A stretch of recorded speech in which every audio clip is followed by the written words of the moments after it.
বিসমিল্লাহির রহমানির রহিম। দুইজন একই বিছানায় শোয়ার ব্যাপারে গুরুত্বপূর্ণ একটি মাসালা নিয়ে আপনাদের সম্মুখে হাজির হইলাম। সম্মানিত ভিউয়ার্স, 10 বছর কিংবা 10 বছরের চাইতে বেশি দুইজন পুরুষ অথবা দুইজন নারী, একজন পুরুষ একজন নারী অথবা একজন নারী একজন পুরুষ 10 বছর কিংবা তার চেয়ে বেশি হয়ে গেলে দুইজন একই বিছানায় থাকা জায়েজ নেই।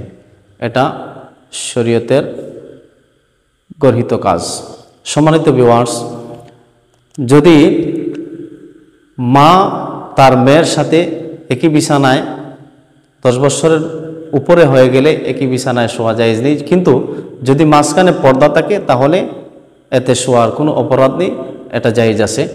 আর ছেলে তার বাবার সাথে একই বিছানায় যদি মাঝখানে পর্দা থাকে অথবা বড় পালঙ্ক অথবা ফ্লোরের মধ্যে বড় আকারের চাটাই, এরকম চাটাইয়ের মধ্যে শুইতে পারবে, কিন্তু এমনভাবে শোয়া যাতে বোঝা না যায় যে একই বিছানায় তারা শুইছেন বা একই সাথে তারা শুইছেন, এরকম যেন না বোঝা যায়। তো এই জন্য আজকে সমকামিতা চতুর্দিকে ছড়িয়ে পড়ছে। কারণ কি?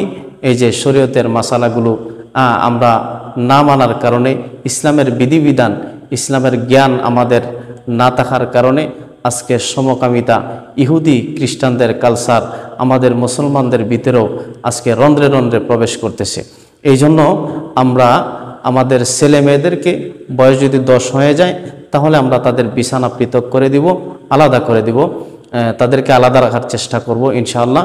আল্লাহ সুবহানাহু ওয়া তাআলা আমাদেরকে উক্ত মাসালার উপরে আমল করার তৌফিক দান করুন।